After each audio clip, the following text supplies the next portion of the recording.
Bismillahirrahmanirrahim. Faman dzalika adabul qabri wa na'imuhu wa su'alul malakaini munkar wa nakir. Wal ba'su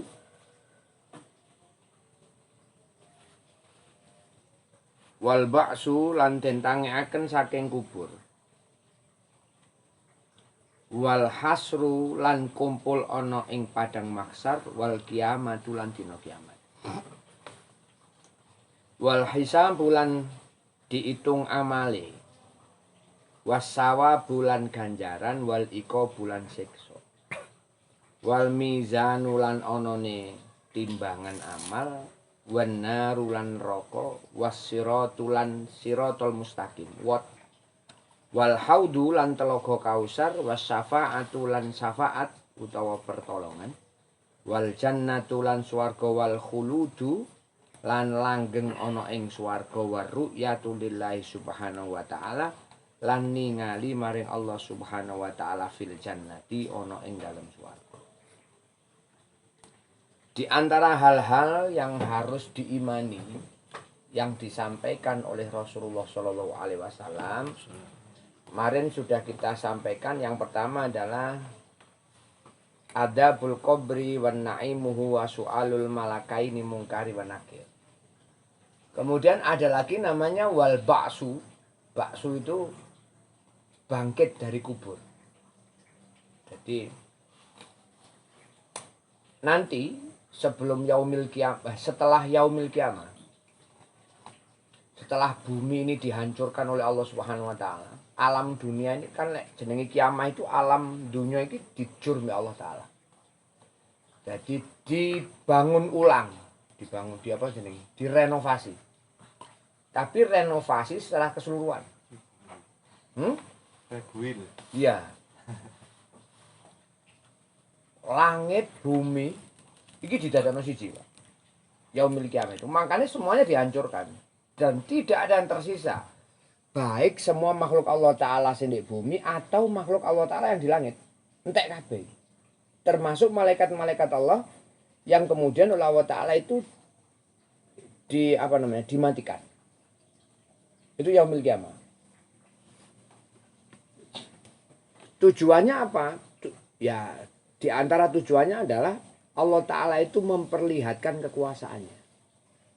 Bahwa Allah Ta'ala itu mampu menghancurkan, pun juga mampu menghidupkan kembali. Logikanya begini. Kalau kemudian Allah Ta'ala itu tidak mampu menghidupkan kembali barang-barang sing wis mati. Kan Rasulullah pernah juga itu ditanya, bagaimana Tuhanmu itu menghidupkan sesuatu yang sudah mati? Ya dengan kekuasaannya. Contoh misalnya, kalau Nabi Sulaiman, bukan Nabi Musa, Nabi Musa diperintah oleh Allah Ta'ala untuk mengambil 4 burung yang berbeda jenis. Kemudian diperintahkan untuk membunuh, dipaten, dibeleh. Terus diinjal-injal. Terus diinjal dicampur. Dikongkon dekek 4 gunung. Kono. Dengan kondisi burung mati sing wis kecampur itu tadi. Maka Allah Ta'ala itu membuktikan kekuasaannya dengan menghidupkan kembali burung sing belunge ndek kene, suwiwine ndek kene, ndase ndek kene, sikile ndek kono.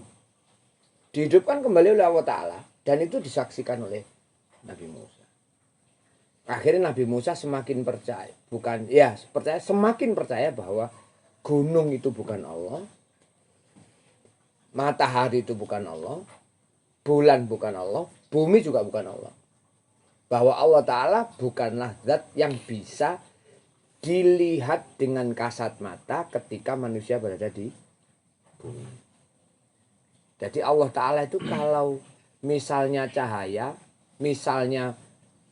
diperlihatkan dengan bentuk cahaya, cahaya itu tidak bisa diterima oleh mata. Kayak wong lihat, kayak wong delok cahaya yang terlalu terang, yang sangat terang, itu kan mata tidak kuat ya. Sebegitu juga baru cahaya Allah Subhanahu wa taala ditampakkan. Menungso gak iso. Di bumi. Makanya uangin di dunia ini, di bumi ini, percaya kepada Allah Ta'ala itu cukup dengan mengimani adanya Allah. Karena tidak mungkin mata kita ini melihat Allah Subhanahu wa Ta'ala dengan kapasitas Allah Ta'ala yang sesungguhnya. Logikanya saja sih, logikanya itu menurut saya gak iso, Pak. Kenapa? Karena Allah Ta'ala itu punya sifat namanya mukhalafatul lil hawadisi. Berbeda dari segala sesuatu yang diciptakan oleh Allah. Bisa nggak sampean membayangkan sesuatu yang tidak pernah sampean lihat? Perkara sing gak tahu sampean delok, iso gak sampean bayangno? Ya apa iku barange? Kon roh anu apa? Ya pokoke anu. Ayo, iso gak? Jenenge wis gak tau krungu ya, barange ya gak tau weruh. Ya lek anumu gampang lah. Paling wis ngono iku. Lah ngono ta. Iki gak anu tapi nek kita ndak ada bayangan, ndak ada referensi gambaran apapun. Kan gak iso logikanya. Nah, Allah Ta'ala punya sifat yang sifatnya Allah Ta'ala itu wujudnya tidak sama dengan wujudnya makhluk. Umpamane tangan. Tangane makhluk ngene iki. Tangane wedhus ngono iku, tangane sikil ngono. Tangane sikil, tangane sapi ngono iku. Tangane pitik ngono iku. Lah Gusti Allah gak padha ambek sapi, gak padha ambek wedhus, gak padha ambek pitik, gak padha ambek aku. Lah terus ya apa? Lah ngono ta? Makanya manusia itu ndak bisa melihat wujudnya Allah Ta'ala dengan sifatnya Allah Ta'ala yang sesungguhnya. Anek kon sampean dikongkon bayangno jijune sing ngono gampang. Alah paling ngisinge ya padha mek ngono iku. Lah ya ngono. Karena apa? Karena mungkin banyak kesamaan. Paling yo ngeden. Paling yo mencret. Kan ngono iku to. Karena banyak persamaan. Sedangkan Allah Ta'ala itu zatnya tidak bisa dipersamakan dengan segala hal. Sehingga kita tidak mampu membayangkan. Makanya menungso itu di dunia gak iso ndelok zate Gusti Allah. Yes kayak ditakoki kamu roh anu. Anu apa? Pokoke anu. Ya anu ya akeh. Lah kan gak iso mbayangno. Anu sing ndi? Gak iso dibayangno. Maka kebangkitan manusia itu dibuktikan oleh Allah Ta'ala nanti di yaumil akhir setelah semuanya dihancurkan oleh Allah.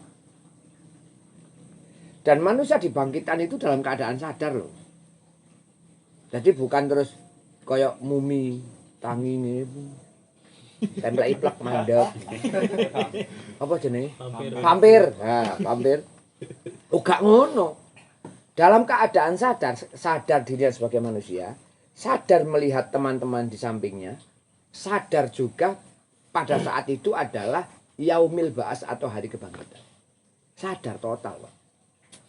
Jadi umpamane wong iki umpamane disiksa, tapi dalam keadaan tidak sadar kan gak kroso.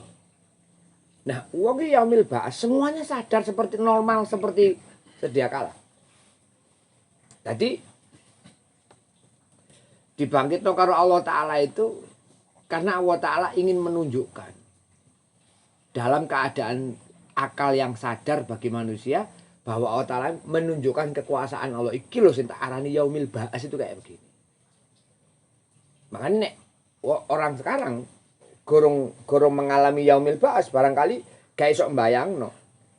Tapi cukup diimani bahwa nanti suatu saat setelah yaumil kiamah ada namanya yaumil ba'as. Yaumil ba'as itu baru proses pertama menuju proses-proses selanjutnya untuk menentukan apakah manusia itu di dalam surga atau di dalam neraka. Cuman gak usah wedi mlebu neraka. Karena bagaimanapun juga kita ini yang masih akhiru kalamihi la ilaha illallah, maka wajib dakhalal jannah. Pokoknya sampean mati, isih ono la ilaha illallah di dalam hati, pasti mlebu swarga. Hadek gak. Karena itu jaminan Rasulullah itu pernah diprotes oleh Sayyidina Umar ketika Rasulullah menyampaikan barang siapa yang meninggal dan di dalam hatinya masih ada keyakinan bahwa tidak ada Tuhan selain Allah, maka dia pasti masuk surga. Disampaikan lalu Rasulullah kepada sahabat. Di pelayoni mbek Sayyidina Umar, Kanjeng Nabi pun ngoten ta. Niku nek sampean sampai akan ten lare-lare niki. Niku lari-lari tadi ini malas. Malas kenapa? Karena dianggapnya cukup di dalam hatinya ada la ilaha illallah, sudah masuk surga, gak perlu liyane. Sembahyang gak perlu, poso gak perlu. Sing penting hati ini sik yakin nang Gusti Allah. Wis mesti mlebu swarga. Apa jawabannya Rasulullah? Loh, memang nyatanya begitu kok. Anjing nyatane ngono. Wis kono gak apa-apa, pokok ning atimu sik yakin bahwa Tuhan itu cuma satu, Allah Ta'ala. Sembahyang wajib, yakin. Pokok aja gak ngeyakini sembahyang lho ya. Walaupun gak sembahyang. Sembahyang wajib, yakin. Lek gak sembahyang dosa, yakin. Lek sembahyang oleh ganjaran, yakin. Wong maksiat dosa, lek nglakoni maksiat oleh dosa mlebu neraka, yakin. Masih tetap dalam keyakinan itu. Tapi kemudian kamu malas ketika sembahyang, mesti ngono tok lho. Apa gak sembahyang? Malas. Tapi kamu yakin kalau sholat itu wajib bagi dirimu? Yakin. Terus kalau gak sembahyang, kok disiksa karo Allah Ta'ala? Ya yakin. Lah apa kok gak sembahyang? Aras-arasan. Bukan tidak percaya loh ya.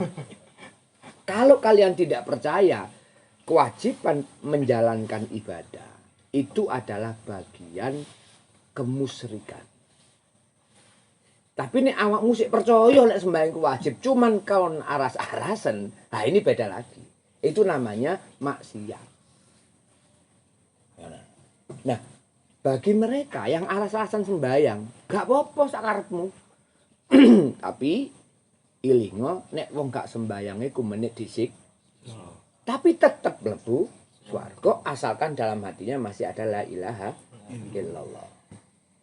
Loh, Islam itu penaknya begitu. Jadi gak sembahyang sakarepmu gak sembahyang, gak poso sakarepmu gak poso. Pokok tetep isik yakin nek sembahyang wajib, poso wajib.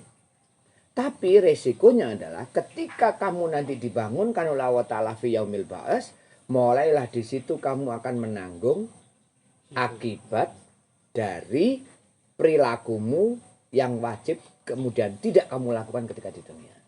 Artinya resiko di belakang ditanggung penumpang. Lah iya, ngono. Pokok gelem digoreng mbek malaikat ya sak karepmu. Iya, gak diumbah tok, digoreng, diepuki, disikat, digebek. Sampai licik. Ya karena apa? Karena memang surga itu adalah tempatnya orang-orang baik. Lah sementara orang-orang mukmin yang ketika di dunia itu tidak baik, maka mereka dibersihkan dulu dari kotoran, dari keburukannya itu. Dibersihkan dulu, baru sudah siap baik dilebokno swarga.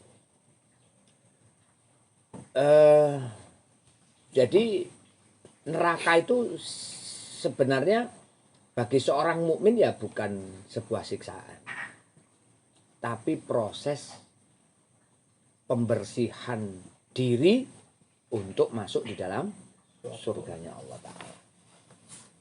Nah, pokoknya ana wong gak gelem ana wong bahkan Rasulullah itu hadis-hadisnya Nabi ya. Kadang-kadang sepele-sepele. Man amana billahi wal yaumil akhir fal yukrim jarahu. Ngono ta. Wong iki diarani wong iman nek gelem mulyakno tanggane. Wis cukup mulyakno tanggane ngono wis iman ya. Orang itu gelem mulyakno tamune wis iman. Lah wong iman iku swarga. Lho gampang banget kan. Kanjeng Nabi itu begitu aja. Karena apa? Karena memang ketika Allah Ta'ala mengutus Rasulullah itu diperintahkan untuk menyampaikan sesuatu yang menyenangkan. Pun juga diperintahkan untuk menyampaikan sesuatu yang menakutkan. Jadi Kanjeng Nabi ku lek menyampaikan sesuatu yang menyenangkan wis gak ada syarat-syaratan, Pak. Kayak misalnya ngene wong lunga haji lesel jaza ilal jannah. Ya ngono tok. Gak ada syarat-syarate kudu ngene gak ada. memang itu apa ya? Cara bagaimana supaya apa yang disampaikan oleh Rasulullah itu mudah diterima oleh kaumnya saat itu yang belum Islam. Jadi cek gampang. Kanggo wong sing Islam, mereka akan lebih bersemangat. Jadi contohnya gini, sampean ngaji ambek aku ya. Nggih. Tapi syaratnya kudu sarungan, kudu kopiahan, kudu kelambenan sing dawa, kudu sing rapi, kudu sing wangi. Budal kok gak? Sowen, ngaji ae kok kudu ngono. Lah ngono to. Wis pokoke rene kelambenono gak tak delokno dokter jiwa. Alek rene kon odung. Ayah, Jess. Ya. Ya ilaga, saya bilaga. Wis sing penting rene yo pokoke kelambenan sarungan utawa celanoan rapi terus gelem, ya sudah selesai. Ya seperti itu Rasulullah menyampaikannya. Makanya gak enek kemudian konsep Islam itu yang kudus repot apa jenenge? Sulit mempersulit orang itu gak enek, Pak. Ribet itu ndak ada. Makanya kemudian ketika Rasulullah menyampaikan man akhiru kalami la ilaha illallah dakhalal jannah. Itu kan seakan-akan gak ono sembahyang, gak ono poso lho pokoke di atine sik ono la ilaha illallah sik yakin ning Gusti Allah mesti mlebu swarga. Tapi bagi mereka yang sadar mlebu swargamu itu di akhir. Awali ya tetap remek. Ngono. Iya dah. Kalau hanya mengandalkan la ilaha illallah di dalam hati loh, Pak. Kalau hanya mengandalkan itu, ya hanya ini mlebu swarga, gak mungkin sampean gak mlebu swarga. 10.000 tahun. Lah iya remek 20.000 tahun lah ngene gitu. Bonek reu. Lah iya kan begitu. Tapi itulah namanya proses memberikan semangat kepada umat bahwa Islam itu tidak susah. Kon Islam kudu jubahan. Kon Islam kudu gawe imamah. Nang dinding gawe sendal bakia. Waduh, gak sido keren, Pak. Terus akan matahari no. Hah? Seakan batos no. Gak enak sing tuku. Iya toh? Lho yo seakan dalbo, karo ngene gak seneng ya. Lah gak payu dalbo iki. Karena nek dalbo gak enak wong dodol jubah, Pak. Nah, ono. Nah, makanya Islam itu ndak seperti itu. Pokoknya ente gelem yakin la ilaha illallah, kemudian menjalankan syariat Allah Ta'ala dengan benar, selesai sudah. Mau tampangmu seperti apa, mau modelmu seperti apa, mau yang pakai itu kamu pakai apa, mau yang kamu makan itu apa, asalkan halal semua, sudah tidak ada urusan.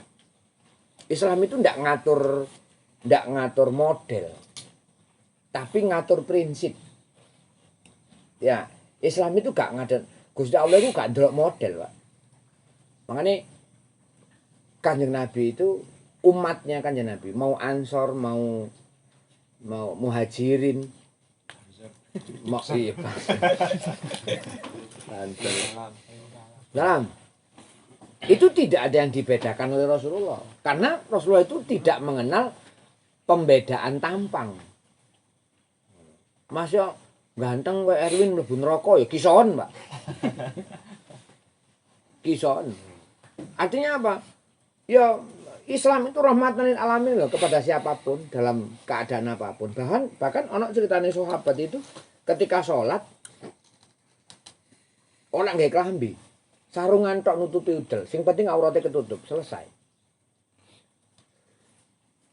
Dan itu tidak pula kemudian oleh Rasulullah SAW kemudian diseneni ora. Kali diseneni. Ya dijarno wong pancene secara syaratnya dia sudah menutupi aurat. Wong pancene wong salat itu syaratnya kan nutup aurat.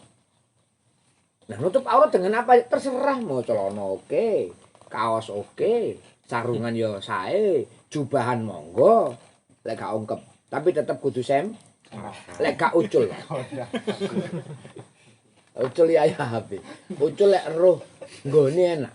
Lek manggone sak sembarangan iki lho sing gak enak. Mangkring. Nah, pokok mangkring iki ning kayak pengalaman mangkring. Mangkring tok ya. Gak tau ngeleng. Kon aja bayangno. Kon lek kok bayangno lucu. Mangkring tok ae gak ngeleng. Wajur. Acur jum. Keliru kata. Iya, salah kan. Kon salah titik gembuk. Kapal. Ya. Monggo sampean buka di situ. Bukaan nawon kudu dibungkus arek iki. Kamu tak bungkus kok ya. Iki sing. Sulam Taufik ya. Lihat di sini dapat lihat ya halaman berapa.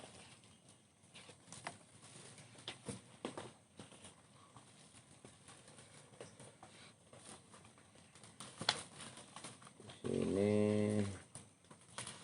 Bentar.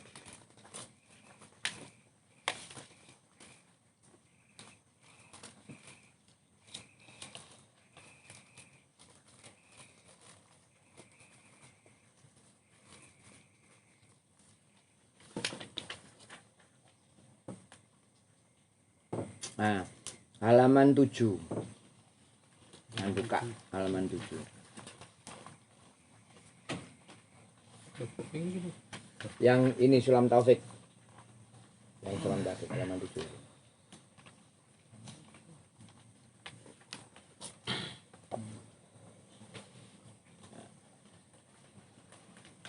Saya lanjutkan, ada al-ba'su tadi itu adalah bangkit dari kubur, yang mana diantaranya bangkit dari kubur itu adalah bagian di mana Allah Ta'ala menunjukkan kekuasaannya. Bahwa Allah Ta'ala itu jangankan yang dulunya ada kemudian diadakan. Dulunya ada kemudian mati terus dibangkitkan, ya gampang. Orang Allah Ta'ala bikin sesuatu yang tidak ada jadi ada jalan, itu mudah kok. Nabi Adam, ya Nabi Adam, Ibu Hawa, bumi dulunya tidak ada jadi ada, langit dulunya tidak ada juga jadi ada. Nah kalau kemudian yang sudah ada ini, cara umpamane gampangane, uang gawe rokok itu iso. Lah apa meneh otis, wis ana otis terus di gabung-gabungan lending ya dadi rokok, kan lebih mudah. Wong teko tembako sing godongan aja diproses jadi rokok ngene iso kok.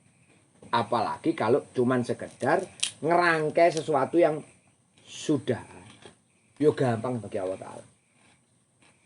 Itu ditunjukkan oleh Allah Ta'ala bahwa di dalam Yaumil Ba'ats itu Allah Ta'ala melakukan hal itu. Dan manusianya dalam keadaan sadar semua. Gak ono sing terus, jangan dibayangkan orang itu ketika Yaumil Ba'ats terus urip pokok urip tok lolak gak ngerti apa-apa. Oh gak. Kalau orang lolak gak ngerti apa-apa, disiksa Gusti Allah gak krasa lara. Ya deh. Di neraka pun juga begitu. Di neraka itu tidak ada orang yang tidak sadar itu gak ono, Pak. Jadi ketika nun sewu, ojo sampean lah, sampean gak dikepuki. Setelik kotoan. Walah. Di neraka itu ya, orang digebui di neraka itu. Dia dalam keadaan sadar, koyok-koyok wong sadar di dunia.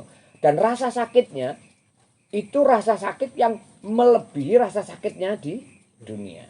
Cara wong kebacok, nyis ngene iki, loroi perih ngono tok. Lah di neraka iso 1000 kali perihnya. Perih. Nemen nek angel nulis e. Nulis wae. Semaput tapi enggak. Semaput. Gak sampai semaput. Gak sampai semaput. Lah nek semaput lah gak krasa lara. Tujuannya itu supaya manusia itu merasakan iki loh akibat perbuatan yang pernah kamu lakukan. Sehingga orang mati itu, Pak, orang mati itu kepinginnya cuma satu. Wong lek wis mati lho ya, pingine mek siji. Urip neh. Sediluk mawon. Jaluk urip nang Allah Taala. Kula nyuwun urip sama urip sediluk mawon. Wis 5 menit 10 menit lah. Nyapa? Ya kula tak tobat. Jadi wong sing urip iki ya jane ngono. Sampeyan dikai urip karo Allah Taala ini. Ini satu nikmat yang luar biasa. di mana orang-orang yang mati itu semuanya pingin hidup. Lah awake dhewe terus dikai urip karo Allah Ta'ala, terus tidak memanfaatkan kehidupan kita untuk melakukan sesuatu yang baik, lah rugi ya. Meni kita mati, iku mek siji tok pingine. Urip maneh. Nek sampean dikai kesempatan urip, mari ngono tobat nang Allah Ta'ala, mlebu kuburan, bebas dari siksa. Tapi yo gak gampang, gak dikei mbek Allah Ta'ala. Karena apa? Karena taubat itu tertutup pintu taubatnya semenjak manusia itu mulai sakaratul maut. Sadurunge kan wis dikandani. Sadurunge kan disampaikan oleh Rasulullah. Sadurunge kan disampaikan di Quran. Sadurunge kan disampaikan di hadis. Ulama-ulama sudah pada ngomong, "Nyapu awakmu kok gak percaya?" Nah, gitu. Jadi orang-orang yang mati itu ketika dia mati terus mlebu kuburan, dhek iku pingine urip maneh. Mek iku tok, gak ono liyane. Pingin mlebu swarga. Mlebu swarga, tapi ya tetap disiksa. Siksa dulu baru swarga. Lah dia tidak mau itu. Akhirnya dia minta kepada Allah Ta'ala untuk dihidupkan kembali. Ya gak dikei.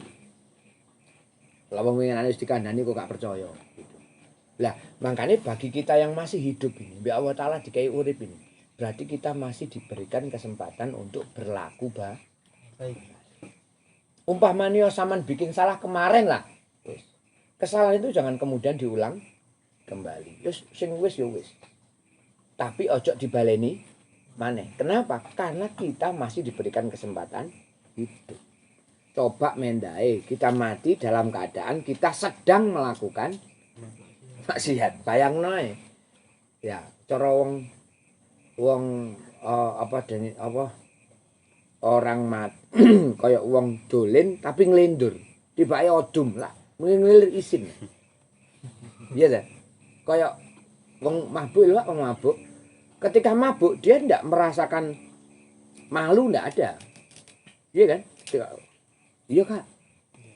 Wah, kon gak muni tak balang.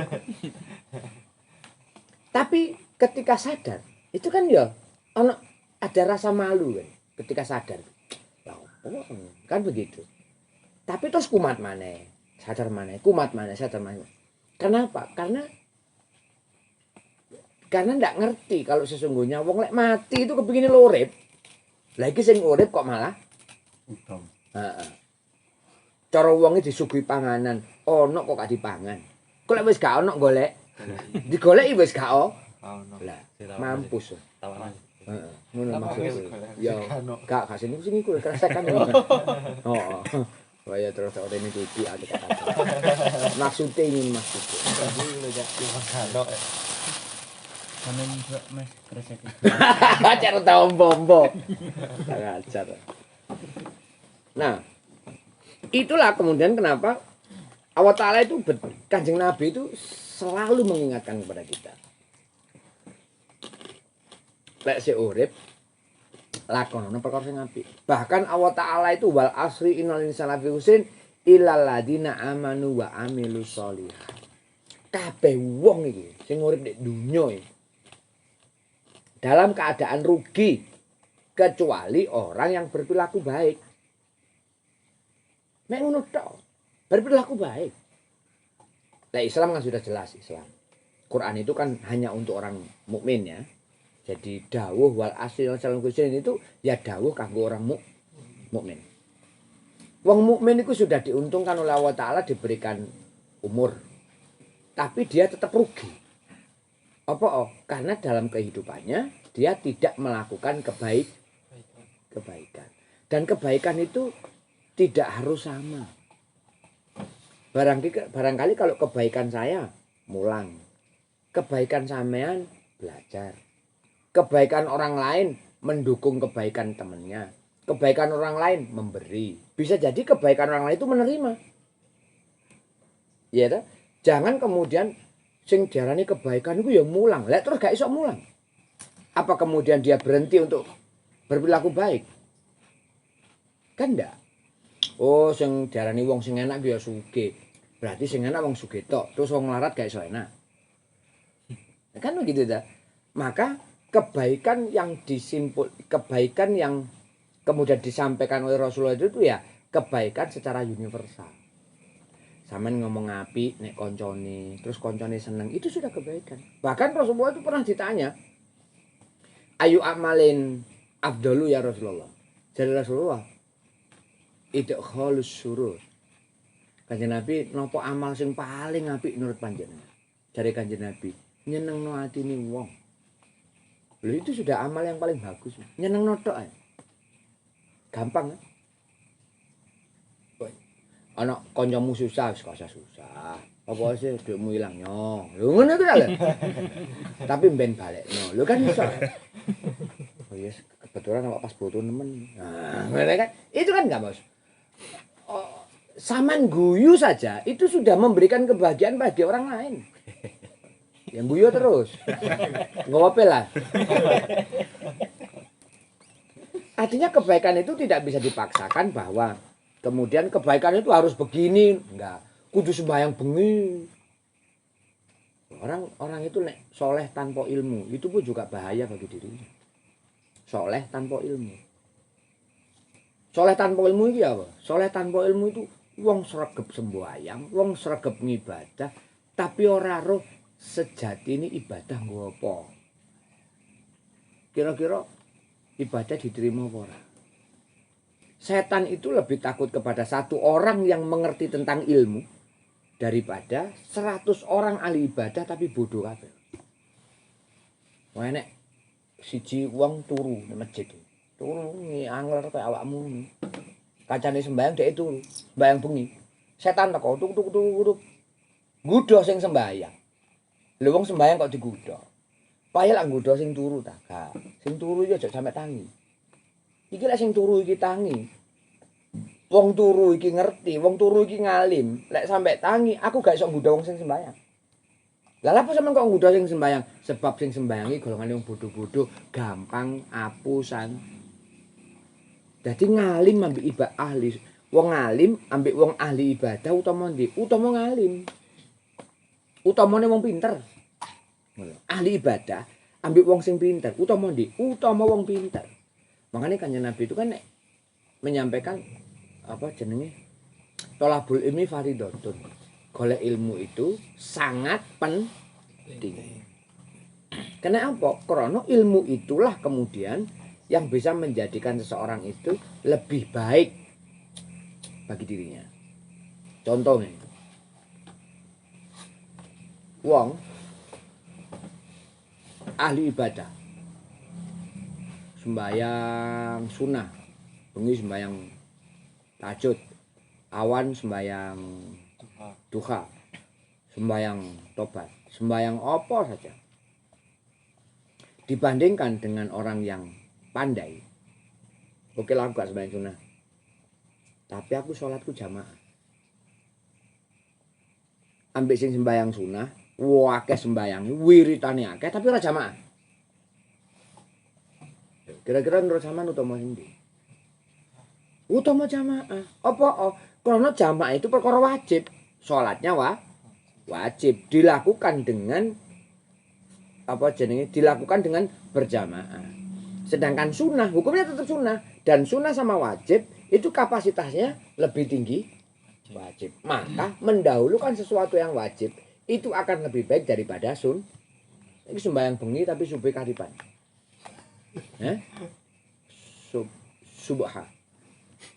Subuh duha. Tadi siji.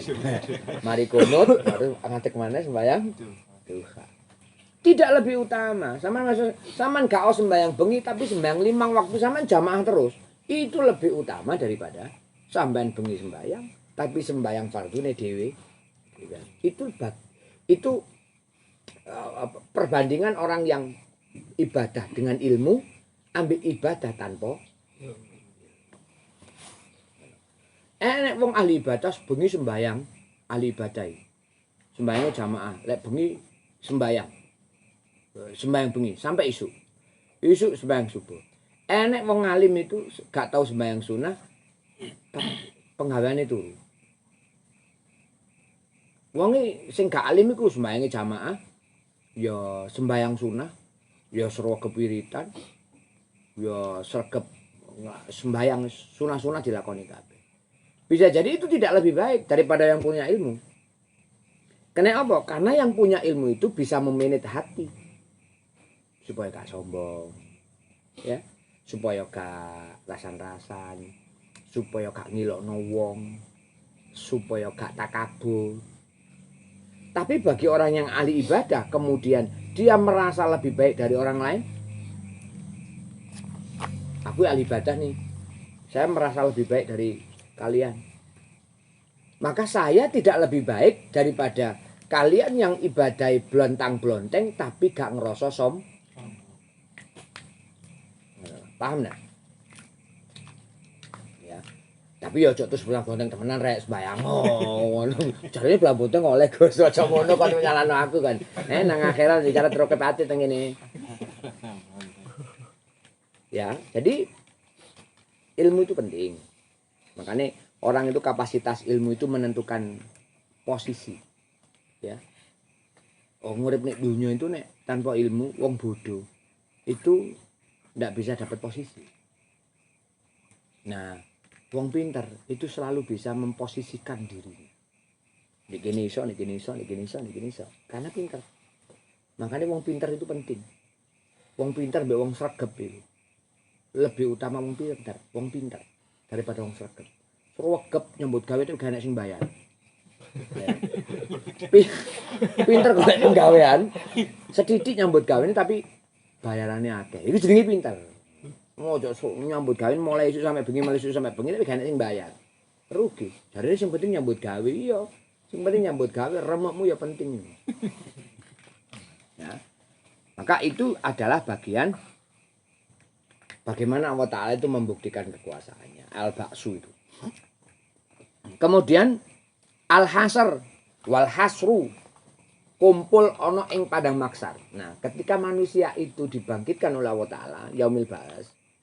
Menurut manungsa ini, kan tadi saya sampaikan bumi, langit ini di apa namanya ini? Direnovasi, dihancurkan, direnovasi total. Hah? Ya, direbuild. Hancurkan semuanya. Dek, digawe padang maksar.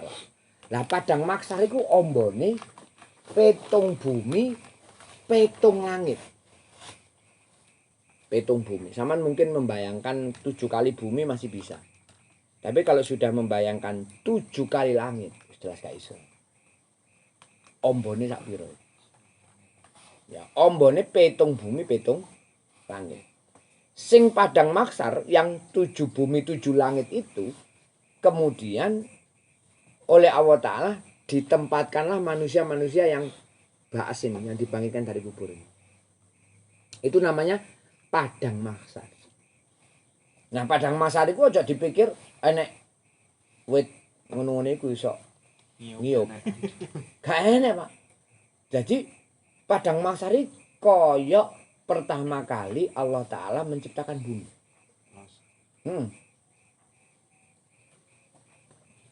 Gak enek wawa belas. Ini sono ese Pak, lumayan. Masa bengi-bengi ngombe es ini kan kayak wong gendeng aja nasi. Asline. Bengi-bengi adem-adem, udan-udan kok gawano es. Terus diombe. Iki sing gendeng sing ngombe apa sing gawa? Aku ngombe ngene iki dalam rangka gawe Kanjeng Nabi itik kholus. Nyeneng sing gawa. Minggu meneh paling digawano es tambah akeh. Tambah gendeng maneh. Nah, padang maksar itu koyok lapangan, gak enek apa-apane, gak enek yup-yupane, gak enek sukete. Apa namanya juga padang ya. Padang maksar namanya koyok padang pasir ngono lah. Ceritane ngono. Koyok padang pasir ngono. Jelas. Dan semua makhluk Allah Ta'ala yang namanya manusia, mau yang mukmin, mau yang non muslim, yang kafir-kafir itu, semuanya dibangunkan kembali oleh Allah Ta'ala. Mulai zaman Nabi Adam sampai yaumil kiamat. Dibangunkan lagi. Dan yang pertama bangun itu adalah Rasulullah SAW. Yang pertama kali dibangunkan. Yang terakhir mati itu malaikat Israel. Terakhir mati. Rono boleh malaikat Israel gak terakhir kan malaikat Israel mati dhisik lah sing nyebut nyawa sapa? Pancen tugasnya malaikat Israel. Israel mati kari. Akhirnya dibangunkan. Orang yang dibangunkan pertama kali manusia seluruh dunia termasuk malaikat-malaikat Allah itu adalah Rasulullah SAW. Dan Rasulullah juga di padang mahsyar podo. Tapi posisinya beda. Nek Rasulullah dibangunkan langsung dipakai pakaian kebesaran surga. Tapi kalau kita dibangunkan dalam keadaan iki apa? Telanjang wis. Jadi yo kandul-kandul ngono kan. Tapi sadar untuk dirinya sendiri, tapi tidak sempat memperhatikan kondisi orang lain. Tidak sempat. Gak sempat ya. Jadi ono di kono Madonna, Marilyn Monroe, sapa jenenge mana? Maradona. Maradona. Kok sampe tekmu. Sudah tidak sempat lagi itu mau melihat mulus ya rek gak enek ngene lho. Dolan jagongan sing Mantap. tadi. Iya, gak ono ngene gak ono. Jagongan. Jadi wis padha bingung dengan kondisinya masing-masing. Ada orang yang ketika di padang mahsyar misalnya cedek ini ya, tapi kondisinya berbeda. Aku ambek jujun ini cedek, kondisinya beda. Sing kono keringete sakmene. Sing kene keringete mek sakmene terus kene dikipasi. Lho gak padha. Gak masuk tidak. Kono yo gak iso ndelok, gak iso merhatekno kene sudah bingung dengan kondisinya sendiri. Saya pun juga tidak bisa memperhatikan situ karena saya sudah bingung dengan kondisi saya sendiri. Jadi nek padang mahsyar itu semuanya berjuang untuk dirinya sendiri. Wong iki nek wis berjuang untuk dirinya sendiri kan ndak lagi bisa sempat untuk melihat orang lain. Ya bagaimana kondisinya ya tergantung ketika kehidupan dirinya di dunia. Ya apa awakmu di padang mahsyar? Ya begitu pula bagaimana kamu ketika hidup di dunia. Semakin kamu di dunia itu semakin taat kepada Allah Ta'ala, maka semakin baik kondisi kita nanti di padang mahsyar. Itu baru padang mahsyar loh itu. Belum yang lain. Dan di padang mahsyar itu rata-rata, mereka yang ada di padang mahsyar itu rata-rata adalah mereka yang akan ditunjukkan oleh Allah Ta'ala betapa perilakunya di dunia dulu itu membuat dirinya semakin susah di padang mahsyar. Karena ana wong iki golongane wong sing golongane wong yang sudah langsung mlebu swarga itu bighairi hisab ngono lho. Dadi wis gak kathik nek padang mahsyar diuripno tok karo Allah Taala, tapi gak dijumenengno nek padang mahsyar langsung diuncalno swarga. Enek sing ngono. Nah. Padang mahsyar itu tadi saya sampaikan ya lek diceritakan para ulama itu matahari itu di atas ubun-ubun kita cuma satu kilan saja, satu jengkal saja. Nah sampean ngrasakno jam 12 awan terus ngono upacara ngono iki. Upacara jam 12 awan sing pas panas-panase ngene. Ngono iku isik gurung apa-apa dibandingkan padang mahsyar. Di padang mahsyar itu susah banget. Nah, orang yang nggak mau susah di padang mahsyar maka dia memperbaiki amalnya ketika di dunia itu. Maka yang menentukan nikmat atau tidaknya hidup kita di akhirat itu ya dunia ini lah. Jangan dianggap dunia itu tidak penting, dunia tidak penting, yang penting kan ben akhirat. Nilai sampean di akhirat itu tergantung bagaimana nilai sampean di dunia. Nikmat sampean di akhirat itu tergantung seberapa baik sampean di kapasitas surga sampean yang minggu kemarin saya bilang RSS susah itu. Itu juga tergantung kepada amal sampean ketika di dunia. Iso ae Pak modele kita-kita ini. Sakjane lek ndelok ledome awake dhewe iki koyok-koyok swargane RSS.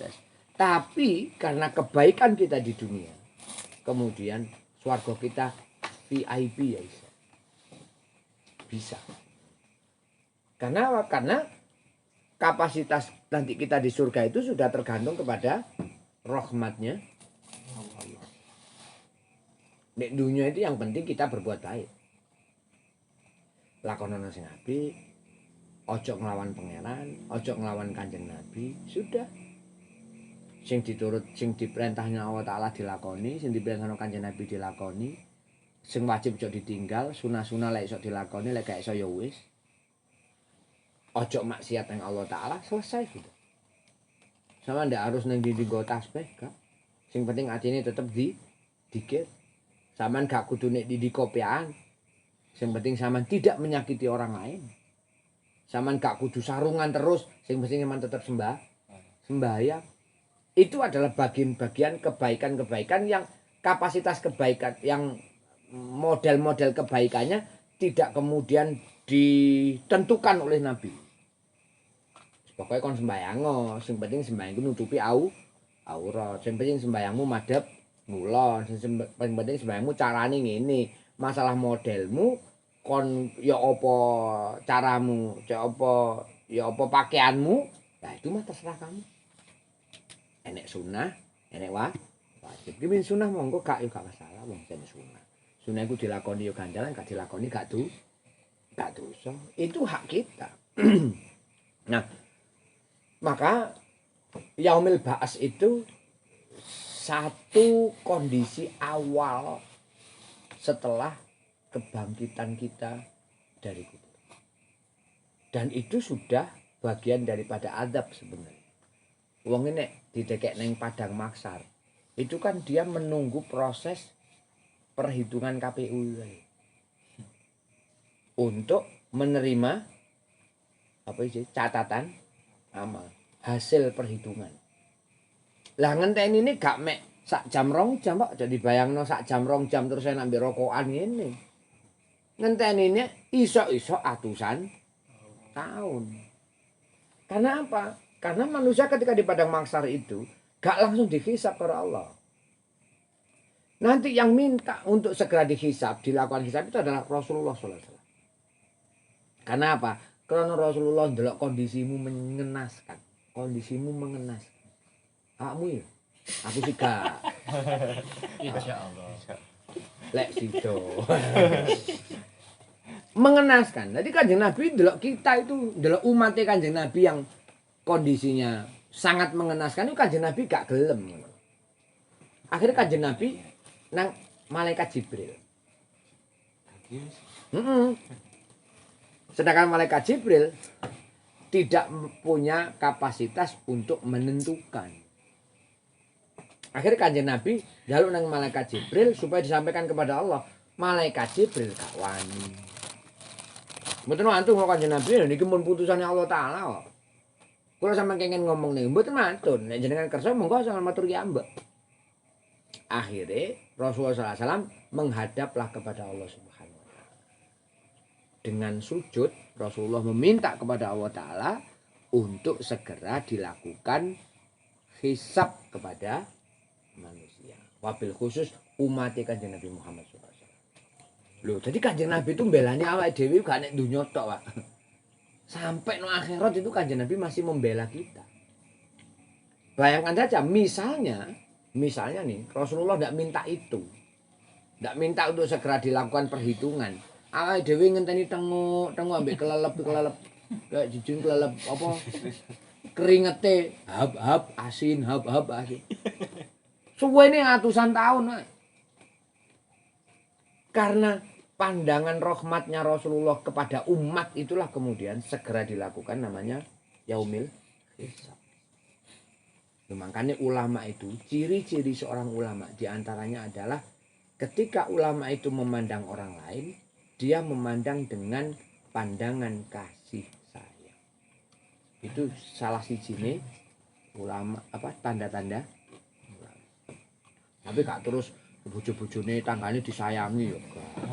Berarti kasih sayang ini kasihan lah, kasihan. Ojo dimaknani beda loh. Ini rahmah dengan penuh kasih sayang penuh wong dielus-elus ya kawan.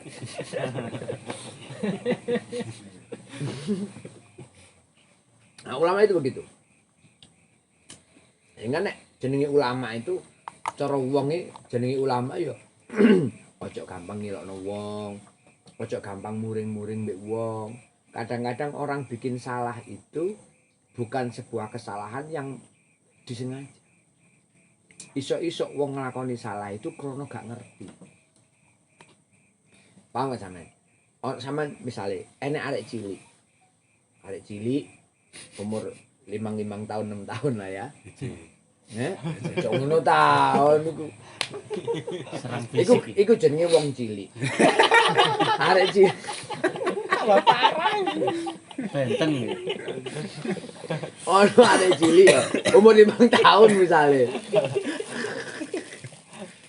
Moro-moro nyekel watu tek, omamu dibalang, tuwar. Pecah kocone. Terus kamu menyalahkan anak itu sendiri. Sebenarnya sing salah itu ya sing tuwa.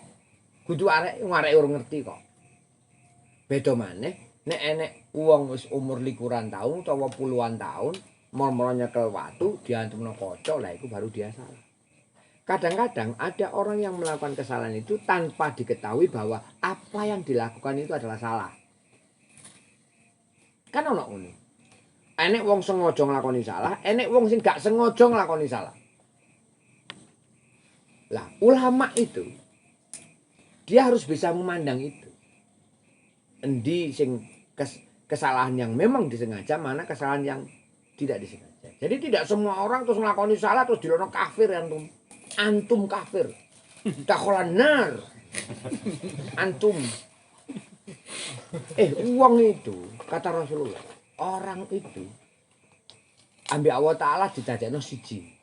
Kanan nasa dolu menjaulah. Lek menungso niku didadekno karo Allah Ta'ala menungso sing bodoh-bodoh.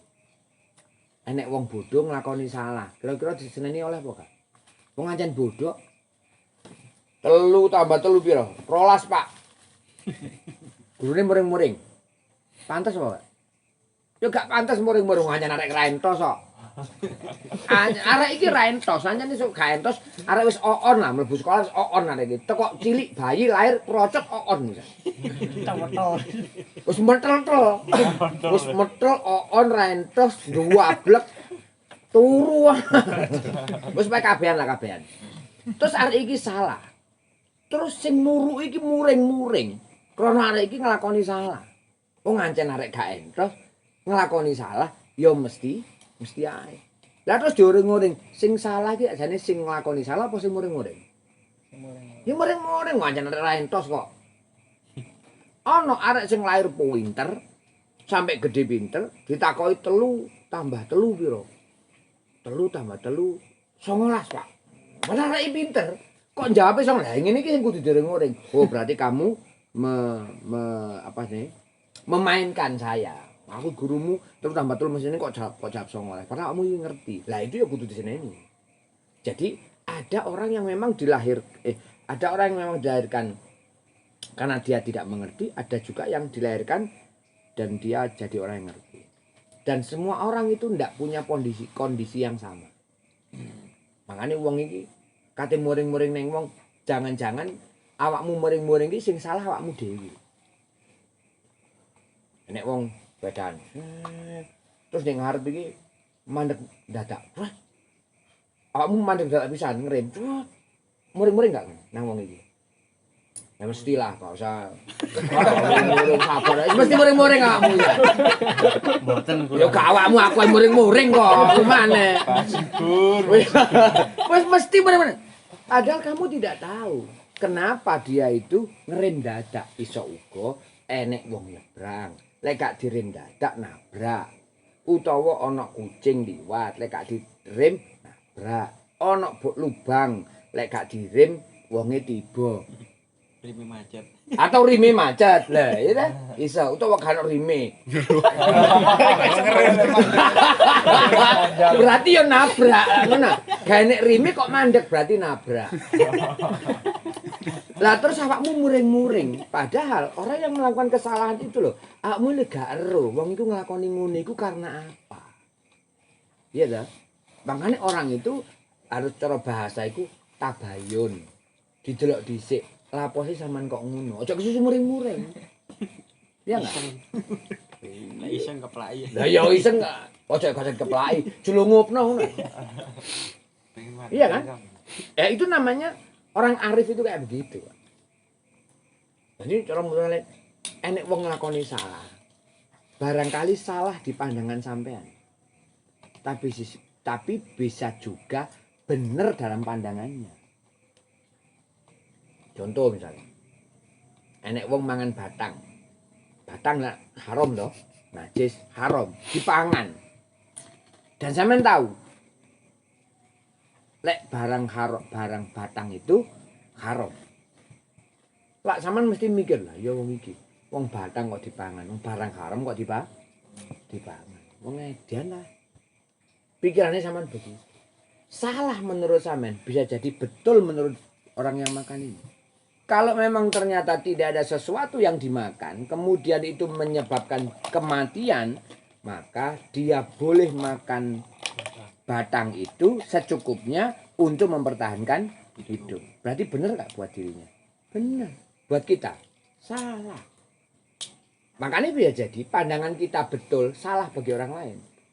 Bisa jadi menurut pandangan kita salah, tapi benar menurut orang lain. Berarti iso gak lek cara umpamane kita punya konsep berpikir begitu, terus nyalahne wong iso? Ya iso. Karena bisa jadi salah menurut kita, tapi benar menurut orang lain. Atau kita sombong misalnya, merasa benar. Bisa jadi benar menurut kita, tapi salah bagi orang lain. Nah, sombong kita perlu nggak? Gak perlu. Wong dicelok wong salah kok. Padahal apa? Iya kan? Nah itu kondisi manusia itu kayak begitu. Jadi nek wong terus karepe dhewe, kabeh wong jeneni, kabeh wong jelokno neraka kabeh sing mlebu swarga awake dhewe tok ngene. Ya katene nang swarga nekeran dhewe mbek sapa? Swargane ombo.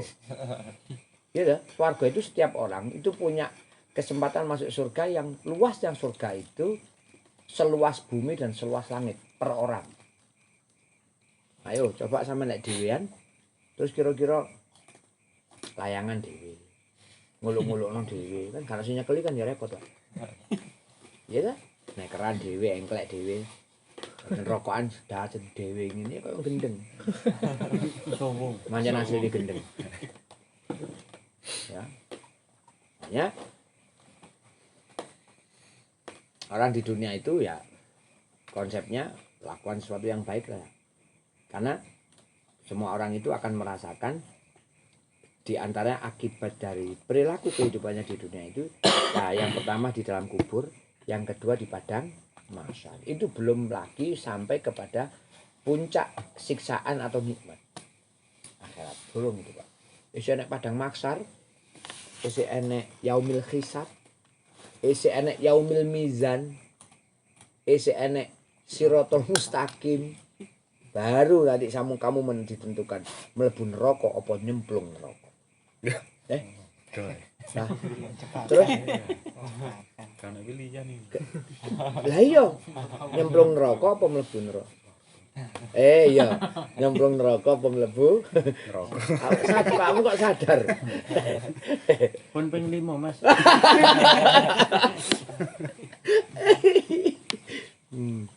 Gitu ya. Jadi itu proses.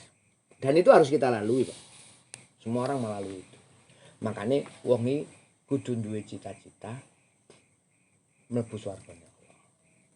Harus punya cita-cita itu. Ada punya keinginan untuk masuk surganya Allah. Wong iki nek paling ndak itu kepingin dadi wong sugih, ada semangat untuk bekerja. Lek kepingin dadi wong sehat, dia semangat olahraga. Ngono lho, Pak. Sama dengan kita, pengin mlebu swargane Allah. Kita semangat melakukan kebaikan, meninggalkan keburukan. Nek tengah jalan kok ternyata sediluk-sediluk, titik-titik kejeglong-jeglong ya. Maklum wong jenenge menung. Tapi segera bangkit dari jeglongan. Ojo di jeglongan kamu nikmat di jeglongan ini. Ayo ya saya enak ning kene. Ya gawat, mumut, Bro. Ya. Ya lek jeglong ya dan bangkit, kemudian jangan sampai kita jatuh di lubang yang sama. Ben salah gak oleh ya, ojo dilakukan lagi. Ojo dilakoni maneh. Itu kalau kita punya namanya keinginan untuk memperbaiki kesalahan. Karena ya cita-cita kita ya hidup dengan nikmat. Hidup nikmat itu hidup di mana sih? Ya di akhirat itu hidup selamanya, Pak. Sama di dunia ini paling-paling 80, 70, 80 tahun. Habis itu sampean wis gak iso ngrasakno nikmat urip ning dunya. Wong lek wis tuwa-tuwa nemen lho, Pak. Mangan sate gak wani sompong. Ayo, mangan kikil bal-balan ngalor ngilur ngalor ngidul. Apa nikmatnya sudah? Kalau orang sudah tua, paling-paling kepinginnya ya kapan mati. Tapi begitu dikei mati, jaluk urip. Apa tujuannya urip-urip jake diterima tobatin kok Gusti Allah. Nah, mumpung awake dhewe urip ini bercita-citalah untuk hidup yang lebih baik di surga, di akhirat surga. Kepingino duwe api itu. Karena orang yang tidak punya keinginan melakukan baik itu dia akan dapat azabnya Allah. Jare Kanjeng Nabi ngene. Nek wong tangi turu, isu-isuan bahasane Kanjeng Nabi man asbahang, isu-isuan. Isu-isuane lak dhewe kan gak mesti ya. Bapakmu kan tangine awan ya. Mboten mesti. Biasa beduk sore ngene ya. Man asbaha itu isu-isuan, sapa wong sing isu-isuan. Nah, isu-isuan itu biasa tangi turu ya. Tangi turu isu. Ana wong isu-isuan kok niat atine pingin nglakoni apik, maka diampuni semua dosanya oleh Allah Ta'ala. Saman pingin tok lho, Pak. Tangi turu, alhamdulillah, tangi turu. Baru nyambut gawe, ngrewangi emak, nata meja. Sore ana tahlilan. Bengi ngaji, mulai turu. Oh, niate apik tok. Terus mapan turu maneh. Ora apa-apa mapan turu maneh dan Kanjeng Nabi enggak bilang terus dikongkon melek maneh, enggak. Pokoke niat apik. Gak duwe niat elek maksudnya. Tangi turu gak duwe niat elek, niate apik tok. Maka diampuni dosanya oleh Allah. Dosa-dosa yang telah lalu. Di ngampur. Dosane kok waduh. Di ngapura dosa-dosane karo Allah Ta'ala. Itu mek keinginan niat untuk melakukan hal yang baik saja. Bagaimana kalau kemudian sampean tidak hanya niat saja, tapi kemudian melakukan kebaikan itu? Ya kan tambah luar biasa. Makanya tangi turu kok ojo mikir sing elek-elek, mikir sing ya, tapi awakmu repot, kamu kate turu mikir elek dhisik kok. Lek gak mikir elek gak iso turu. Tangi turu tambah nemen elek ya.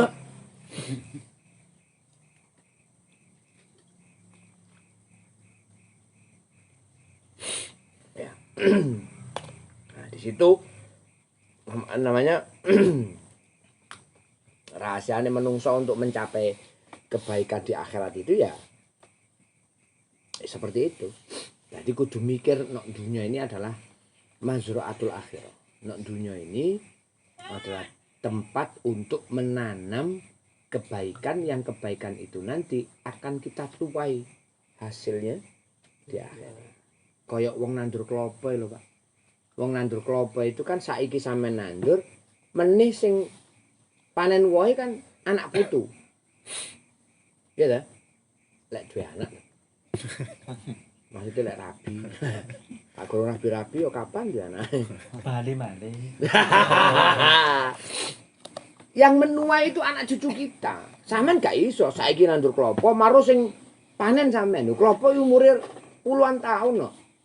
Klopone woh sampean wis ngene-ngene wis gak kuat mangan klopo pisan wae. Wis mangan kolek pisan, gak mangan klopo.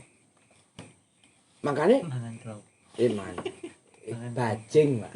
Bajing, man. Aku jadi kongon mendelik. Jadi orang beribadah di dunia itu kayak orang nandur klopo, nandur duren sih, duren saiki ana sing wis woh cilik-cilik wis woh ya. Nandur klopo itu kan kalau nandur klopo itu gak iso kemudian dia akan merasakan nikmatnya buah kelapa itu sekarang. Wong ibadah iku ngono, Pak. Ya sak susah-susahe sampean ibadah sampean, sak repot-repote sampean ibadah. Pastikan bahwa ibadah itu akan sampean ambil manfaatnya nanti di akhirat. Nek saiki gak iso. Ono bedane wong sing sembayang sugih, sing gak sembayang melarat apa iso ngono. Ora iso. Wong kene sembayang kabeh melarat kabeh. Wong Cina-Cina ora tau sembayang sugih kabeh.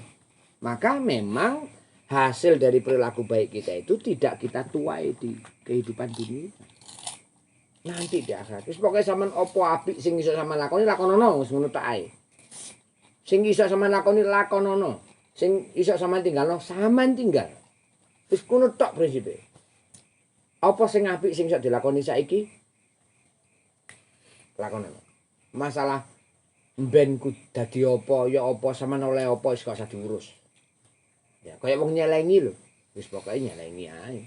Boleh piro ya pokoke wis kebek baru dibuka, dipecah baru dihitung oleh piro kan ngono. Sampeyan nyelengi saiki 1000, meneh 2000. Wis oleh 2 dino oleh piro ya? Pecah dhisik. 3000. Wah, tuku penuh maneh. Ya gak mari-mari, Pak. Wis oleh 17.000. Wah, tuku sampurna. Ya gak sida sama. Gak sida tuku sepeda motor. Iya kan? Orang melakukan baik itu ya begitu itu kebaikan. Pokoknya lakonono sing apik. Tinggalno sing elek. Sudah selesai. Sampeyan gak usah mikir lek wong apik iku dadi ngene, lek wong elek dadi gak usah mikir itu. Pokoknya kayak sampean sholat lho Pak, kayak sampean sembayang lho. Sampean tahu tak mikir lek pas sampean sembayang kok terus dadi ngene, oleh ngene kan gak tahu mikir begitu. Wis pokoke sembayang ngono ae. Mbuh sembayang iku mang mbuh diterima mbuh ora mbuh ora ngurus, sing penting lah mek ngono tok to. Sembayang iku kok sampean oleh apa didadekno apa ganjarane sak pira kan gak pernah mikir. Ya orang melakukan kebaikan itu seperti itu aja. Umpamane nek arek ngamen ngecek-ngecek wis kaya ono ngono ae. Gak usah mikir wah arek iki ngamen digawe mabuk, arek iki mangan gawe balon, arek iki ngamen digawe. Gak usah mikir ngono, kaya ono ngono ae. Itu namanya kebaikan yang seharusnya. Aman ngamen arek iki tak kei kok arek iki arek golongan pang-pang iki digawe mabuk. Urung mesti. Lah lek dhek ngamen terus krana ibuke lara. Terus digawe ngobatno ibuke. Kan ini sebuah kebaikan. Kan sama ndak tahu juga. Sehingga sama ketika mikir digawe mabuk suudon. Ketika sama suudon ngekei piro gak diterima Mbak Allah Taala sama ngekei 1 juta wae diterima wae. Karena hatinya sudah suudon. Ya wis kek ono nek sampean duwe kek ono gak duwe ya sepurane ono rokok kek ono rokok ngono ae. Nyenengno atine wong sing njaluk itu kan ya ibadah. Ya sepurane Mas, sepurane sam ya, ana iki ya ngono ae. Ndak tahu kok dhek dikeki sampurna terus rokane Samsu wis gak harus wae kek ono paling-paling dikono kancane lek gak arep lak ngono Jun ya. Biasane awakmu bisa lak ngono to. Jangkrik awake rokoke jarum kayak sampurna gawe apa rokok rek. Paling kan ngono ae ya.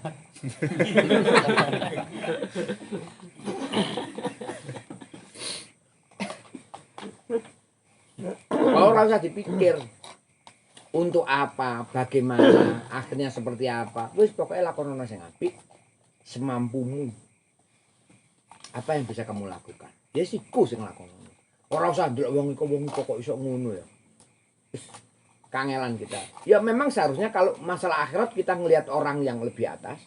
Kalau masalah dunia kita melihat orang yang lebih bawah. Supaya kita bersyukur kepada Allah. Tapi selagi kita tidak mampu melakukan sesuatu yang lebih baik seperti orang yang kita lihat, ya sak iso-isomu nglakoni apik wis iku wae.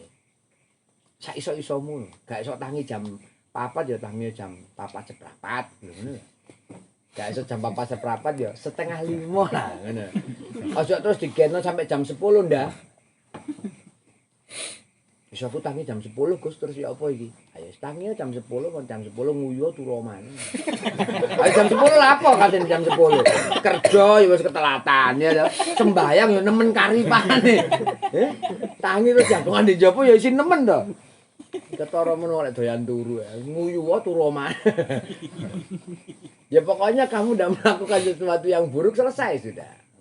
Uripmu nek dunya itu wis pokoke gak nglakoni elek ngono.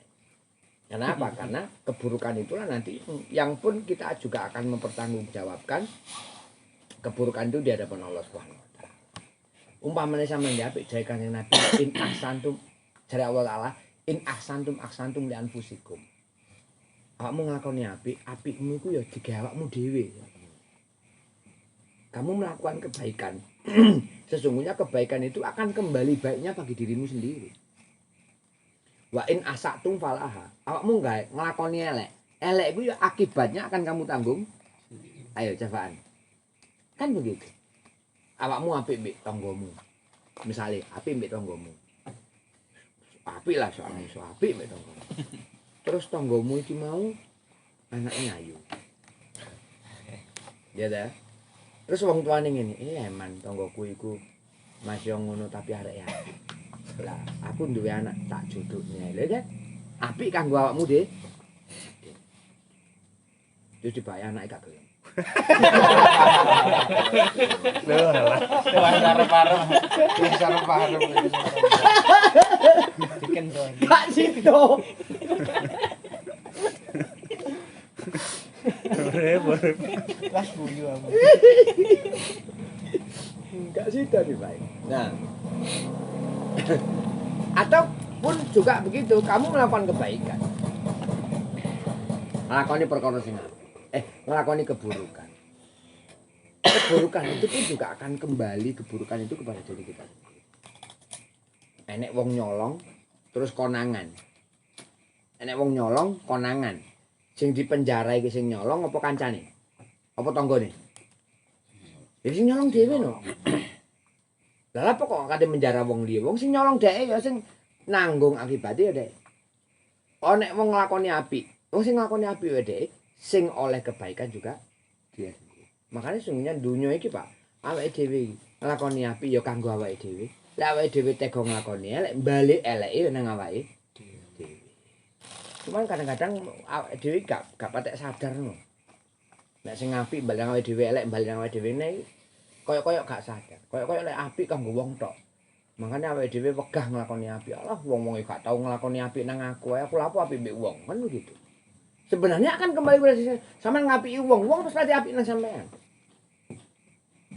Tapi jangan kemudian ketika sampean melakukan kebaikan kepada orang itu, sampean berharap orang lain juga melakukan kebaikan kepada sampean.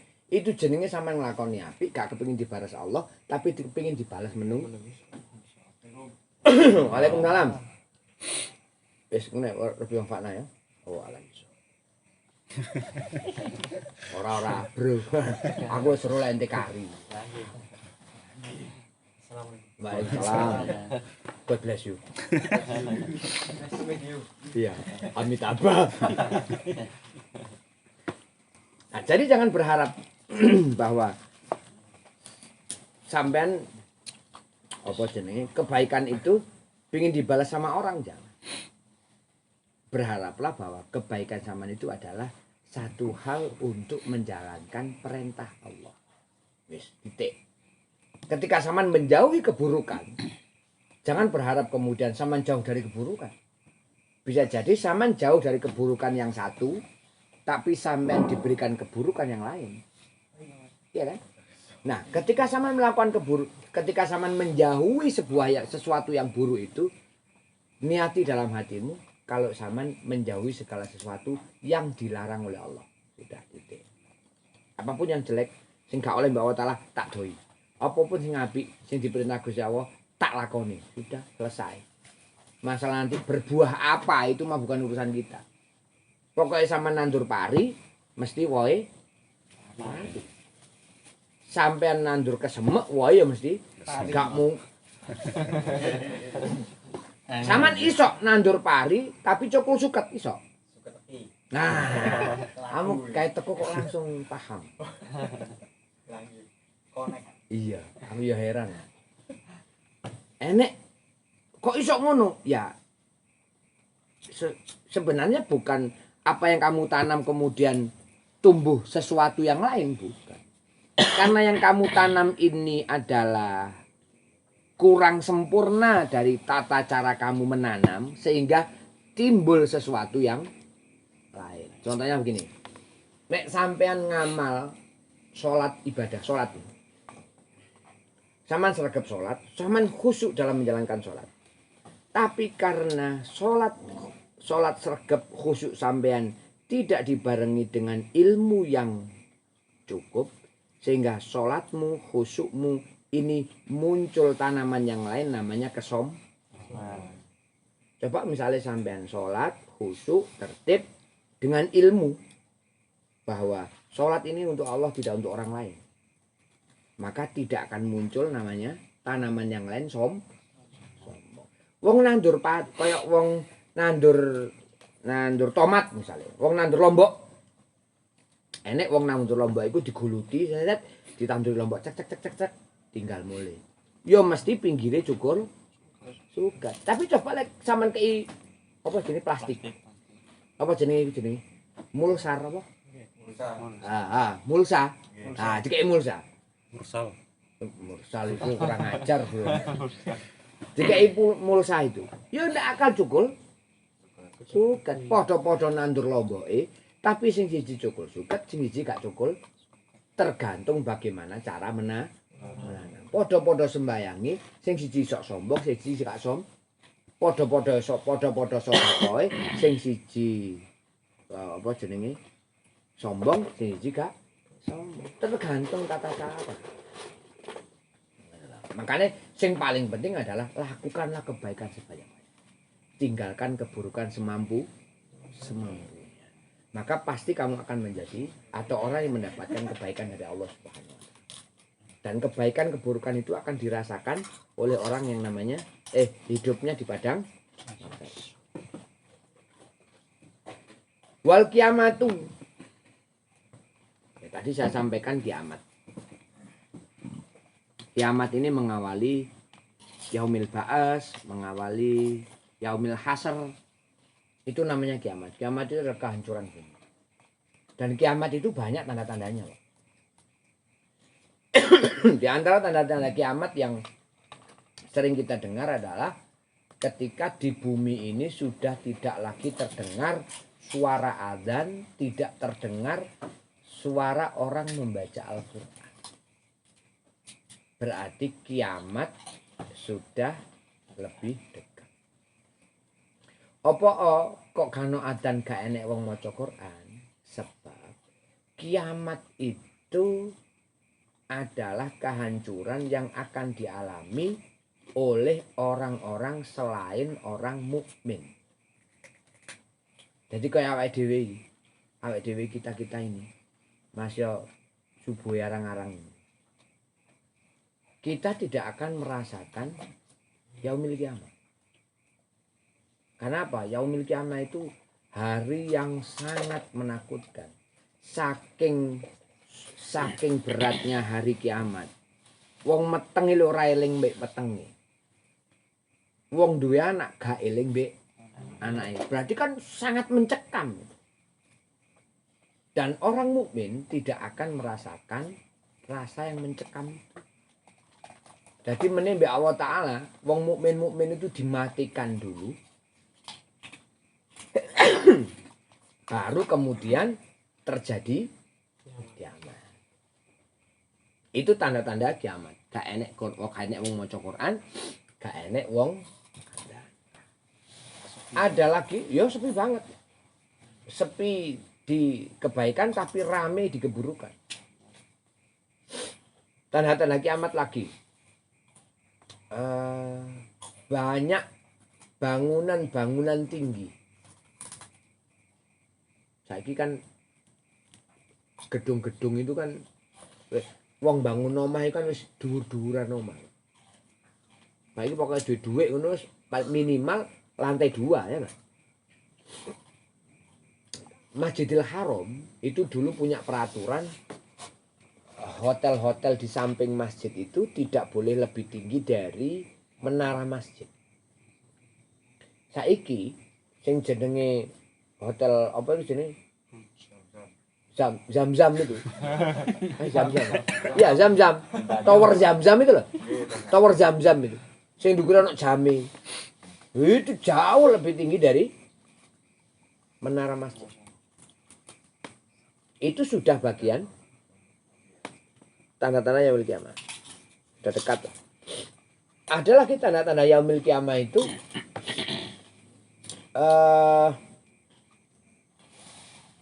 masjid-masjid Semakin banyak bangunan masjid, tetapi semakin sedikit yang mengisi masjid. Semakin sedikit yang meramaikan masjid. Iki sama di kampung sama ini masjid nang musala nang piro akeh. Dan masjid-masjid itu berlomba, takmir masjid itu berlomba-lomba untuk membangun masjid yang bagus. Itu sudah bagian dari tanda-tanda yaumil kiamat.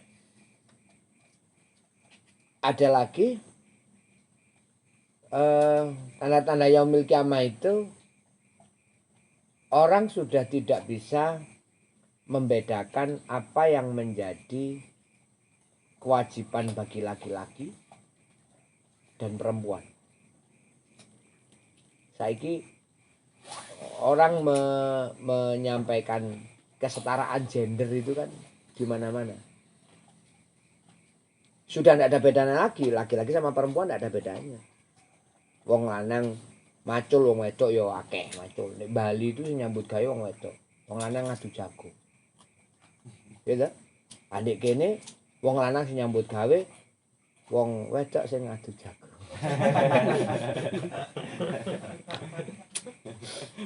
Wis angel wis pokoke angel bedane wong lanang wong wedok. Nah, itu juga tanda-tanda yaumil kiamat. Artinya bukan kiamat yang kemudian hancur. Sama ndak usah khawatir dengan yaumil kiamat, karena nanti yaumil kiamat itu sama ndak merasakan gitu. Orang-orang mukmin ini dihancurkan dulu sama. Tanda-tanda yaumil kiamat lagi. Kalau Islam itu sudah semakin jaya.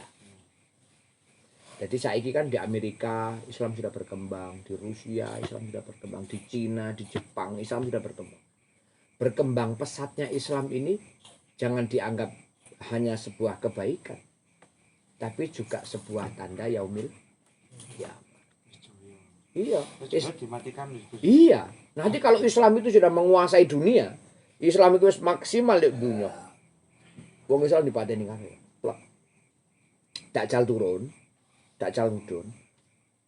Wong orang dipengaruhi, banyak orang yang keluar dari Islam, tapi juga banyak orang yang masih bertahan dalam Islam. Akhirnya Nabi Isa mudhun, Dajjal dipateni, wong Islam dipateni mbek Allah Taala pisan, baru kemudian kiamat. Itu kiamat itu sesuatu yang mencekam. Sampai orang itu lupa segaranya kecuali dia hanya mengingat bagaimana dirinya bisa selamat. Wis ngono to, Pak. Gak enek wong terus mikirno wong liya gak enek. Mikir awake dhewe tok ya apa carane awake dhewe selamat.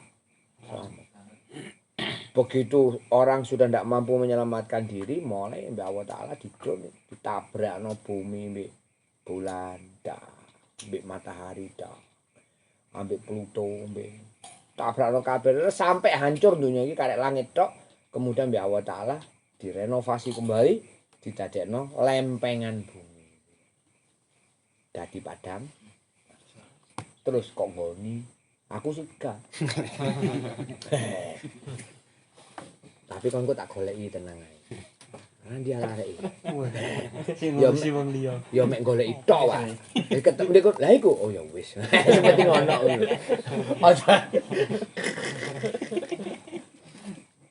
Kak ya terus tak dudut, Pak.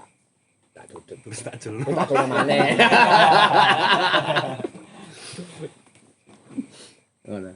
Nah, jangan khawatir. Ada namanya nanti di sini ada keterangan syafaat ya. Syafaat itu ada dua. Satu syafaatnya Rasulullah, yang kedua adalah syafaat Al-Qur'an. Syafaat itu pertolongan. Kalau Rasulullah itu menolong supaya orang tidak syafaatnya Rasulullah itu menolong supaya umatnya itu masuk surga. Ini syafaat Rasulullah, pertolongan Rasulullah. Enek wong gak ana jaminan swarga, ditolong di Kanjeng Nabi supaya mlebu swarga. Ada yang kedua itu adalah syafaat Al-Qur'an. Syafaat Al-Qur'an itu memberikan pertolongan untuk tidak disiksa oleh api neraka. Makanya orang yang di dalam hatinya ada Al-Qur'an, maka dia tidak akan disiksa oleh Allah Subhanahu wa taala. kan sudah masyhur ya wong iki nek apal Quran ndek njero kuburan ae gak bakal hancur. Api neraka pun juga tidak akan menyentuh kulit orang yang menghafal Al-Quran. Makanya wong sing apal Quran dia jaminannya masuk surga. Nah, kalau orang yang hafal Quran itu jaminannya masuk surga, minimal awake dhewe iki surat paling pendek itu kudu hafal. Minimal dalam hati kita. Supaya nanti apa? Quran yang ada dalam hati kita itu membentengi kita untuk tidak tersentuh oleh api. Jadi Quran itu sok protes. Sama lek nyiksa wong iki berarti padha nyiksa aku, jarene Quran nek jero ati. Sama lek nyiksa wong iki berarti sampean padha karo nyiksa. Karena saya ada di dalam dirinya. Ngerti ya? Nek sampean misalnya sampean menyakiti saya sama dengan menyakiti hati saya. Nah, nek aku gak niat nglarano hatimu kok. Wong aku kepengin nglarani awakmu. Lih, atiku di jero awak. Dadi nek awakku lara, atiku melok lara. Quran itu begitu. Kulhu. Ya ya minimal kulhu lah ya. Minimal kulhu. Itu protes kulhu. Iya dah. Kulhune protes yo sampe nyiksa aku. Aku ki nek jerone atine wong iki. Nek sampean kate nyiksa wong iki berarti sampean padha mek nyiksa. Aku lha aja sampean nyiksa aku tak nang pangeran wis. Aku tak njaluk ning Gusti Allah supaya aku iki gak direken dadi apa-apa. Wis cek gak dadi apa-apa gak apa-apa sisan. Lho sok ngono ta. Sik gak nyiksa aku ta ora. Terjadi apa iku jenenge tawar menah. Nek ancene sama jek kate nyiksa wong iki aku tak ngadep pangeran, aku cek gak dadi apa-apa. Wis aku cek gak kanggo blas. Nah Gusti Allah ndak mungkin kate gak nganggokno jenenge Quran karena Quran itu kalah. Itu dawuhe Allah ini. Dan Allah Ta'ala ndak mungkin mencabut apa kata-katanya sendiri. Nah, Gusti Allah itu sudah bilang mlebu ya mlebu, sudah bilang metu ya metu. Nah, innallaha la yukhiful mi'ad. Gusti Allah itu gak bakal ingkar janji. Makanya paling ndak atine sampean iku mbuh kulhu Anas Al-Falaq itu apalno. Cara umpamane sampean dikongkon mimpin tahlil iso lah. Elelekan wis ngene mimpin tahlil iso ngono. Kulhu Al-Falaq Anas Alif Lam Mim sedidik Kursi. ayat kursi. Mari jan itu tok gampang dadi kiai, Pak. Gampang dadi kiai ya gampang oleh berkat. Yo tahlil berkatnya double sini. Erwin ini cita-citanya mimpin tahlil. Lek cita-citaku ya kepengin nahlili Erwin. Mencekam. Ngono, Pak. Jadi Quran itu akan memberikan syafaat juga pada kita. Jangan dianggap terus Quran mek diwaca tok oleh ganjaran, enggak. Tapi Quran itu akan memberikan syafaat kepada orang yang membaca. Dan Allah Ta'ala tidak akan menyiksa orang yang hidupnya selalu membaca Al-Quran. Enek mana syafaat Rasulullah. Syafaat Rasulullah itu gak Rasulullah tok yang bisa memberikan syafaat. Nanti Rasulullah itu memberikan amanah kepada orang-orang yang dipilih oleh Rasulullah untuk memberikan syafaat kepada orang yang dicintai. Misalnya Rasulullah ngekei amanah nek bapak ibu sampean untuk memberikan syafaat kepada orang-orang yang dicintai. Sapa sing dicintai bapak ibu sampean, yaiku yang akan mendapatkan syafaat. Jadi kayak LML MLM. MLM. Nah, kayak MLM. Malam. Nah.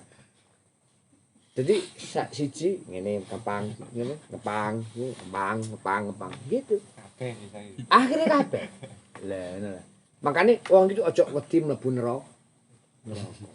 Gak usah wedi mlebu neraka. Wong di dunia wis biasa mlebu neraka ae. Di akhirat lak biasa to. Yakino lek awakmu iki dilebokno swarga. Kene apa? Krana dawuh Allah Ta'ala ana inda dzanni abdi bi. Jare Gusti Allah, aku iki nglakoni perkara sing enek nang atimu. Nek atimu wedi nek atimu ngomong sawake neraka iki tak lebokno neraka kon. Awak iki jelas mlebu swarga awakmu. Gusti Allah iki ngeloki atimu tok ae. Atimu ngomong apa ya iku sing lakoni mbek Gusti Allah. Lah kamu wis awak koyo ngene jelas neraka. Neraka tenan. Lah kok mlebu neraka lah kok sing ngomong dhewe kok. Ngono jare Gusti Allah. Kok nek dhisik nek dunya mulak ngomong awak koyo ngene iki jelas mlebu neraka. Ya tak lebono neraka. Tapi kalau terus di dalam hati kita itu ada husnudzon kepada Allah, awak masih ngene wong Gusti Allah iku Maha Kuwasa, wong Gusti Allah iku Maha Ngapura, mosok iya katene gak mlebu swarga. Lah ngene lho bahasane. Mosok iya awak kate gak mlebu swarga. Mesti lek Gusti Allah nulung awak ya mesti mlebu swarga. Dilebokno swarga. Kamu heran lho. Kok ten mriki Gusti? Apa? Ah mesti niku lak ten mriku. Ya wis, kono. Apa kon gertak rono? Ya mboten. Iki mawon. Kok saged kula mlebu mriki wong kula biyen isih urip-urip di donya nggih sampean semrap piyambak ora karu-karuan kula. Kok saged kula mlebu mriki? Ya sebab biyen awakmu nek donya iku awakmu duwe pikiran nek awakmu tak lebokno mrene. Krana pikiranmu mlebu rene saiki tak wujud. Makane wong suudzon iku gak oleh. Wong iku mestine husnudzon. Sampeyan kate mlaku nek peteng-peteng ngono iku. Kadene mlaku atine wis wedi. Nang kono kan ana gendruwo. Nang kono kan ana ulone. Ya akhirnya sampean ketemu itu karena rasa takutnya. Tapi nek sampean wis positive thinking, if you want big, thinking big. Nah, iya deh. Coca-Cola. Sampurna. Iki lho rek, iki lho. Mosok ora percaya ae. Wong iki nek mikire apik, maka dia akan bertemu dengan. Contoh ngene, ana cerita ngene. Enek wong ngomong nek sapa jenenge sing tas sedo iki Buya sapa? Muhammadiyah lho. Ah, Buya Syafi'i Ma'arif. Ngomong ngene. Di Arab Saudi itu namanya pelacur itu juga pakai cadar. Buya. Nah, itu. Ah, masa sih? Jawabannya Buya. Saya kemarin pergi ke New York. Di New York itu tidak ada pelacur. Wah, gak mungkin lah di New York ada pelacur. New York itu New York itu negara kafir. Kotanya orang kafir. Pasti banyak pelacur. Dari lawan bicarai Buya Ma'arif. Jawabannya Buya Ma'arif gimana? Orang itu akan menemui segala sesuatu yang ada di dalam pikirannya. Sama no Arab. Nek saman pikirane kepingin ketemu Ka'bah, maka saman hanya akan ketemu Ka'bah dan tidak ketemu pelacur. Paham enggak? Nek sampean ning Arab Saudi, saman kepingin ketemu pelacur, ya saman akan bertemu dengan pelacur. Sing cadaran-cadaran ya karena pikirane sampean kepingine ketemu. Aku dari Syafi'i Ma'arif, aku nek New York gak kepingin ketemu pelacur. Maka saya tidak menemukan pelacur di New York walaupun sampean anggap bahwa di New York itu banyak. Berarti kan orang itu disetel mindset dewe-dewe. Sampean kepingin ketemu sapa? Nek mindset sampean ketemu gendruwo ya sing sampean temoni gendruwo. Iya enggak? Wow.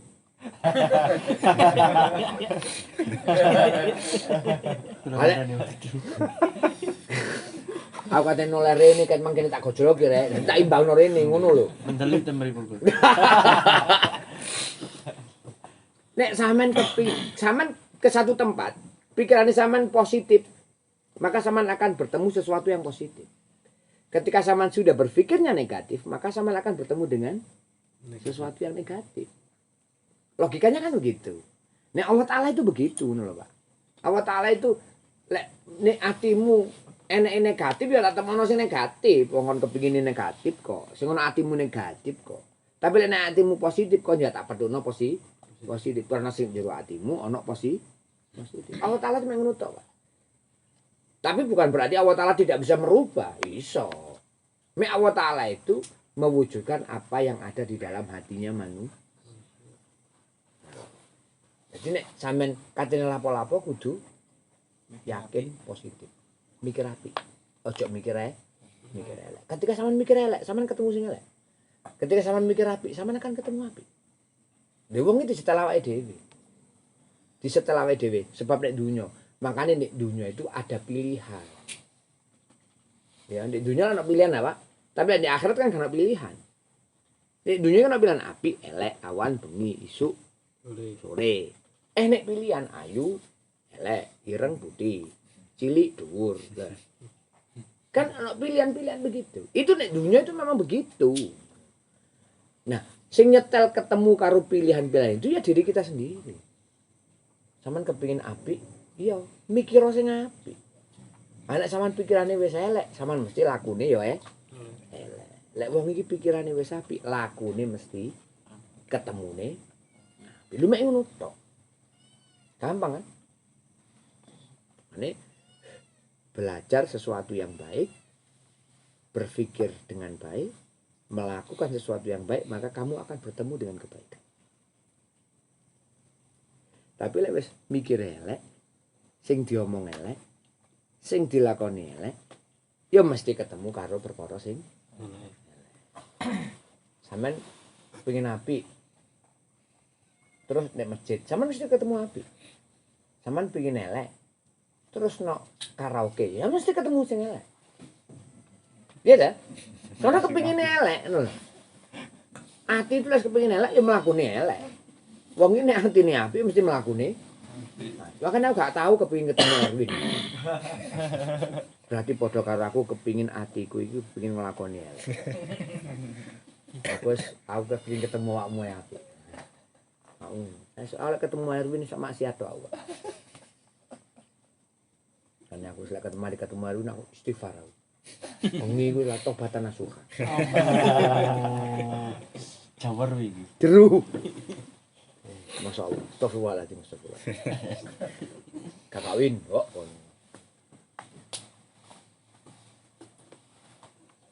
Oh ya, ada pertanyaan?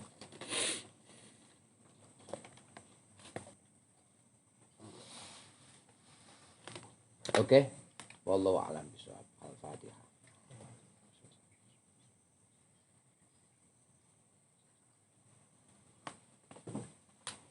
Assalamualaikum warahmatullahi wabarakatuh.